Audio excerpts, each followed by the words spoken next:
Ya betul.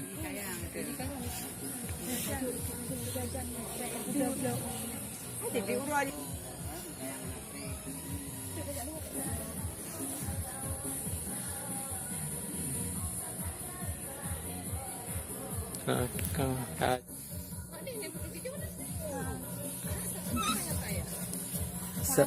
Bu, terima di bayang. 2 tahun dengan kah? Berarti trip kah?